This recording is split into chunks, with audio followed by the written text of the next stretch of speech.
It's Patio Side Chats with Fernando Martinez from Chaparral Pavers with tips and advice on landscaping and gardening. Here's Fernando Martinez. Yes, hello, and welcome. Thank you for coming in today here on the patio with me with this Patio Side Chats this week. I want to kind of get back to our roots and talk about plants. Love plants. When I was young, I loved going out hiking in the hills. I still do, actually, but I think that's kind of what got me started in this whole industry of landscaping and hardscaping and getting into beautifying outdoor spaces was really my love for plants, and especially native plants when I'd go hiking around here in the hills and stuff. And I grew up in Lompoc, and we used to have the Lompoc Botanic Gardens over there, and there were certain manzanitas and ceanothus that were native to that area that only grew. There was an area up there called Mesa Oaks, and it has just there's a number of plants actually that really only grow there that are native to that exact region. And it was just kind of fun for me to know the names of them, what they were, what varieties they were, what they looked like, what they smelled like. And then, of course, all the different sage brush that we have that grows here, and some of the manzanitas that are up there in the Mesa Oaks are huge, really big, neat looking trunks, and they're just growing up there in the hills. It's absolutely amazing. I'd never get tired of looking at manzanitas in the wild, and the California lilac ceanothus with the blooms, and they smell so wonderful. They don't bloom very long, and they start a little early, like February. I like to go out and start looking for them around February. Prickly phlox, beautiful pink flowers. So I kind of wanted to get back to my roots on this episode here and talk about plant material and how we look at our yards through the lens of plants. And so I want to talk about grasses today, because that to me is a very important part of the whole plant material world. And I want to talk about the age of plants as they get older, and how long do plants last? When is it time to kind of renew and, replace plants even though they're alive and still growing? And what size of plant material should you buy, and when does it make sense to get larger plant material or stay with smaller plants? You can tell how old the plant is in a container, and you can actually buy time with some of these things. Is the plant root bound? And so I want to talk about that. And then lastly, I want to talk about plants in containers. So we'll talk about potted plants, what types of plants do well in pots, the type of soil, how should we fertilize them, this kind of thing. So let's dive right into it and get to the show here. So let's start with grasses. Absolutely one of my favorite subjects as far as plant materials go. You don't plant a lot of grasses together in a group normally, unless you have a large kind of a commercial type area. I generally use grasses as accents. You can do a lot of them, but I don't know, and I guess you could. I say that, but it's all design, it's all subjective. You can do whatever you want, and maybe you could make a case for groupings of grasses. I've seen it done in neighborhoods, large neighborhoods, when you have these common areas, and there'll be long stands of grasses, of groupings of them, and there's so many, and they can be quite gorgeous. I was at a golf course recently, went to eat lunch. I get out of my truck, and I see these tall grasses. They're like 6 feet high, and I think it was a miscanthus. They had the looks like little hands. The seed heads come off. The grass was a nice dark green, and the seed flowers are that straw kind of brown color. Really nice contrast. The leaves are very thin, elegant.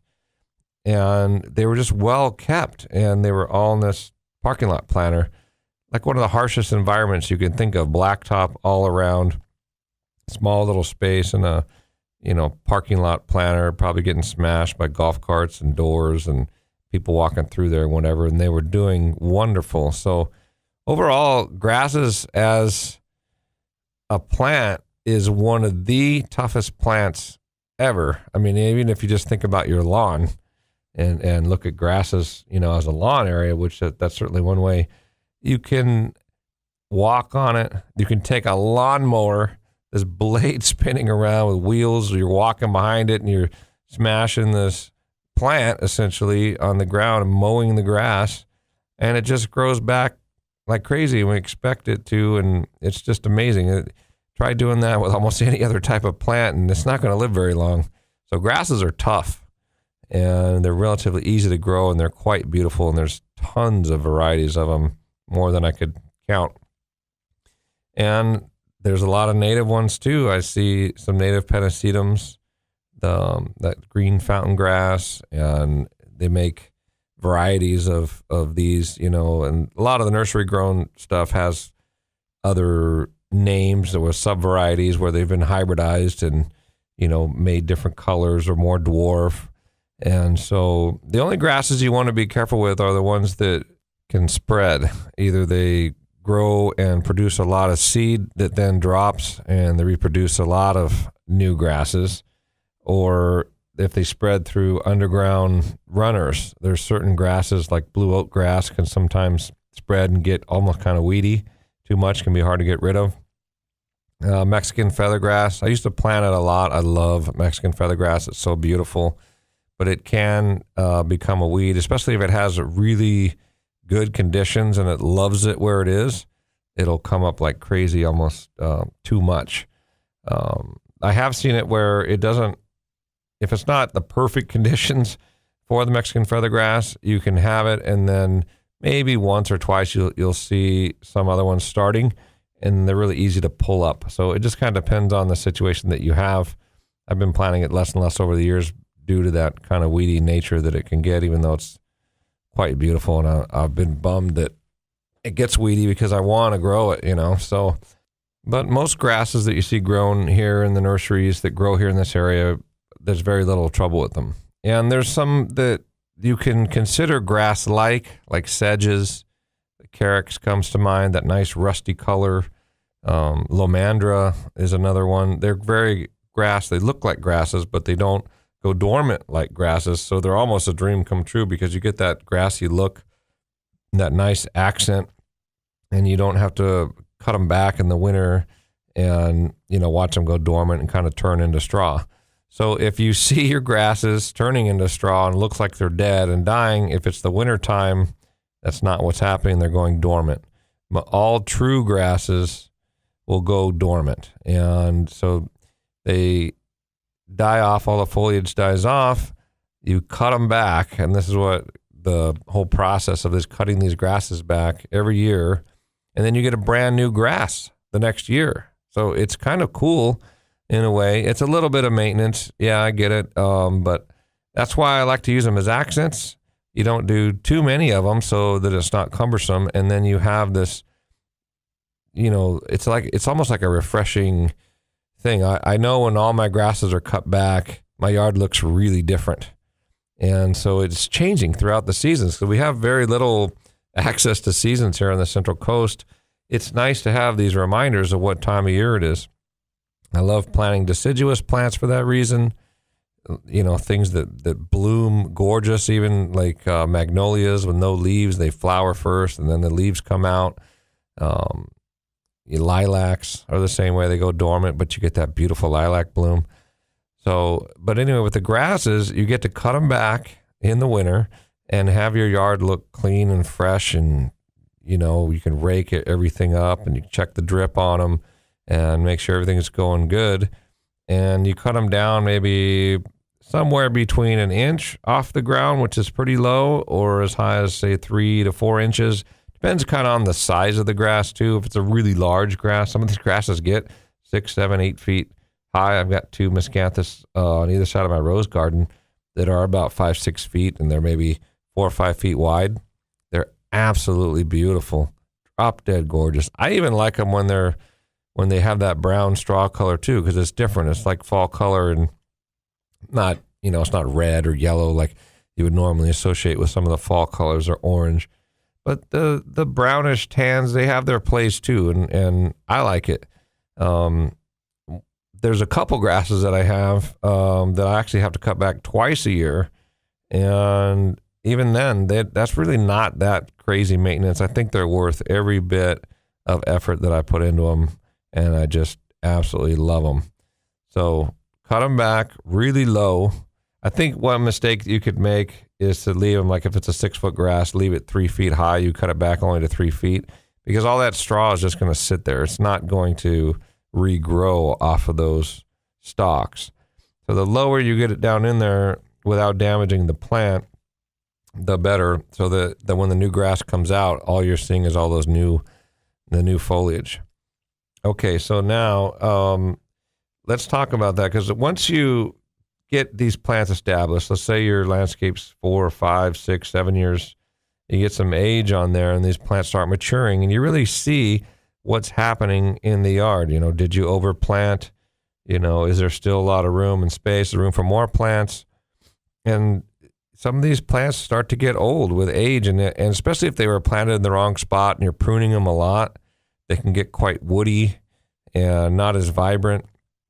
And don't take me wrong, I love plants.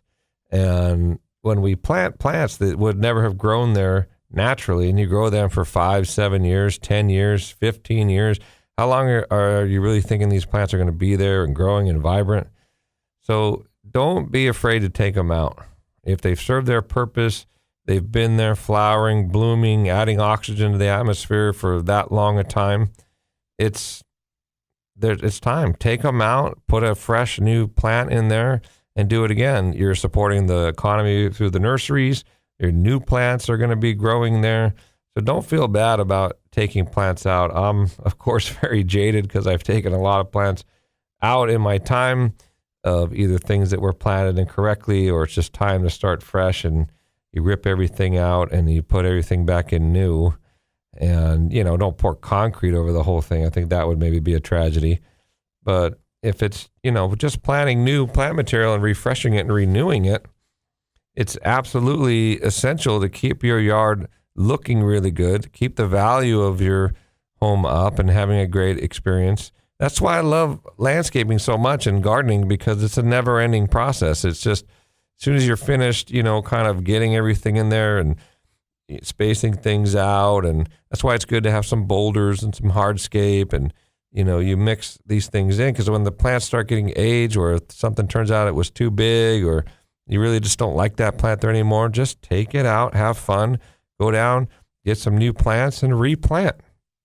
I love those calls when they call it just kind of everything's kind of old and drab, and maybe it was a bunch of what I call grocery store plants with the Pittosporum, Wheeler's dwarfs, or the Raphiolepis, the Indian hawthorns, agapanthus, Euryop daisies, junipers, all these types of things that have been in. Once those plants, and they do really well, and they live for a really long time.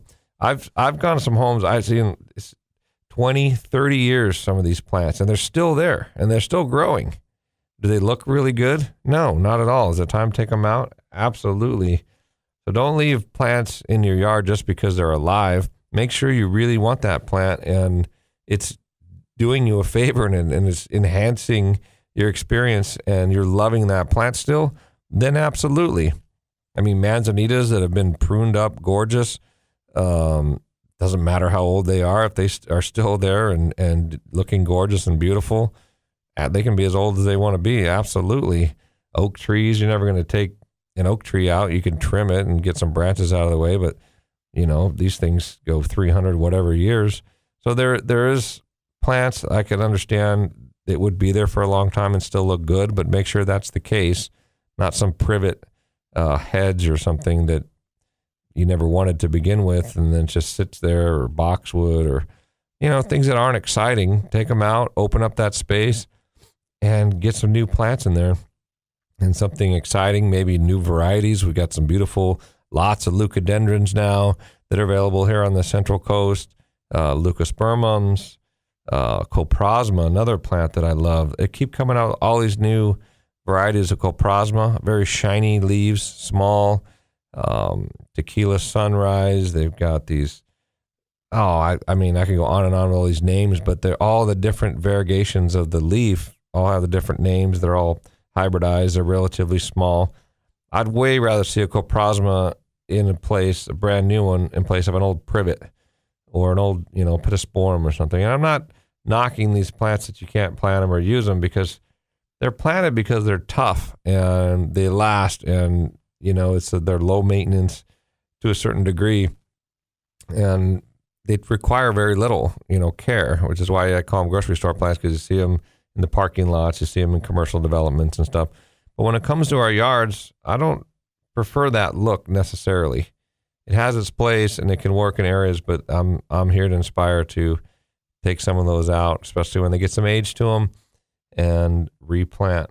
So now when you go to buy the plants, you have the opportunity to buy time. There are very few areas in life where we can buy time and go back in time, or, I wish I could have done this, or change something in time. But with plant material, you can literally speed up the process. You can buy a tree that's 15 years old. You can get a new little seedling. And so my advice to you is, if you can, get, and be smart about it, because it depends on the variety. But generally speaking, get the biggest plant material that you can afford instead of waiting, especially if you're older, later on in life. Maybe you're retiring and you want to fix up your yard, and you start, we all kind of start thinking about, well, I'm all going to be here, and we tease about how long. I'm all going to give me another 20 years. I'll be dead and gone before these things grow up. I hear that a lot, when we go out and we're talking about plant material, it's going to get 30 feet. Well, that'll never happen in my lifetime, or, this and that. But if you still want to plant smart things for the right size for that area. But what you want to do is decide if you're going to buy a tree. Let's say you want a beautiful strawberry tree, a nice specimen. You can get them in 5 gallons. You can get them in 15 gallons. You're going to buy a couple of years. You can get them in 24-inch boxes. Now the price jumps a little bit there. Maybe you're $200-$300 for a 24-inch box. If you can swing that, get that. The strawberry trees are going to be kind of slow to get to that height. If you want a nice multi-trunk, you want to see some size to the trunks, and they should be substantial. If you're going to pay $200-$300 for a tree, make sure that it wasn't just a 15-gallon planted in there last week, and that it's rooted in. Now you can get a 24-inch box that's ready to be transplanted up to a 36-inch box the week before they plant it. And so you can get really good deals with plant material. So look for large plant material in the smaller containers, and that's where the value is going to be, as long as it's not root bound. And that's the key. So how do you know if a plant's root bound or not in the container, even though it looks too big for the size of the container that it's in? You can get a clue by, there's always holes on the bottom of the pots, and you can see if there's roots growing out of there, or if you see only white right there. I mean, if the nursery will let you, you can even pop off the pot and lift it up and look at the root ball itself. Make sure that it's not extremely root bound. A little bit of root bound doesn't bother me. That means that plant is ready to be planted. And that's the only time I hear, like, when people plant plants, that you're supposed to rough up the edges and, break up the roots and plant them in the ground. I've heard that. I don't subscribe to that theory. I think that just leave them alone, let them kind of grow out into the soil. I like, when I plant plants, I just put them in the hole and put, a 50% compost, 50% soil back in the hole, and plant around them. Make sure they're planted a little high so that they're not too low in the hole. And then, water them good for the first few weeks and get them established. I've had great luck doing that without breaking up the root ball. If you accidentally buy, a root bound plant, you get them home and you realize they're completely root bound in the pot, then yes, under that case, I would break up the roots a little bit and get them to help them kind of spread out. Because if the plant is really root bound, it's going to be difficult to break it out of that root bound state to get it planted in the ground. So there's a fine line there, but basically you're trying to get really big plants in small pots that aren't root bound, and that's pretty easy to do. You just have to be aware of what you're paying for, and you can get a really good deal on plants. Okay, so when we come back from the break, I'm going to talk about containers, what types of plants to plant in there, what types of soil, fertilizer, and some ideas on that. If you'd like to hear any of this show or any past shows, go to our YouTube channel, Chaparral Pavers on YouTube. And you can always link there from our website, and you can check out our website as well at iloveToComeHome.com. You're listening to Patio Side Chats with Fernando Martinez from Chaparral Pavers on California's Central Coast. Here on 1240 AM and 99.5 FM, KSMA. Chaparral Pavers, iloveToComeHome.com. Imagine the flickering flames and warmth of a fire pit, soothing sounds of trickling water, decorative lighting, highlighting your landscape at dusk. Driveways and patios, not only functional, but a work of art. This is what Chaparral Pavers does for your landscape lifestyle. You'll love to come home. Chaparral Pavers. Visit us now at ilovetocomehome.com.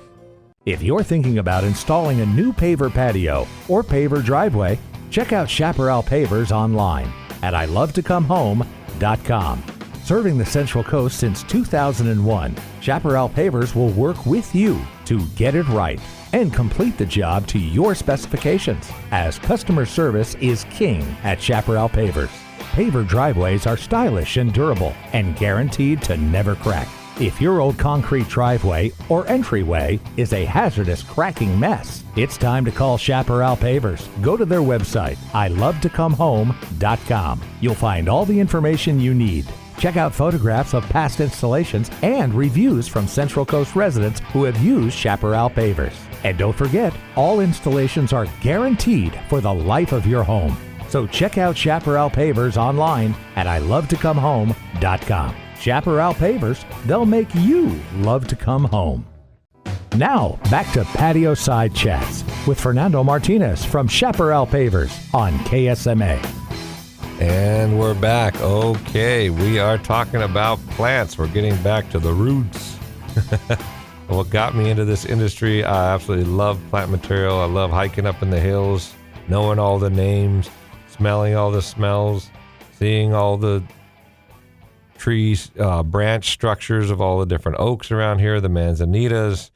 It's just really inspiring. And to be able to, go to the nursery. We have some great nurseries here on the Central Coast, tons of plant material to choose from, super fun.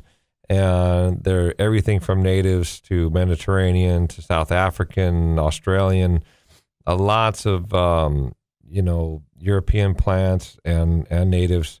And all that stuff goes really well together. So it's fun, and it's pretty easy to get a good, nice theme, especially here in California. We can grow a lot of different things. And so just have a blast with it. And don't be afraid to take out those old, woody, over-pruned, kind of stale-looking plants. Just get rid of them. They've done their purpose. They've served the need. They've been alive for years and years. Don't feel bad just because they're alive is not a reason to keep the plant there continually. Take it out and get some fresh, new love in there and be excited about it and freshen up that garden. So that's what we're talking about here today. So let's dive into containers.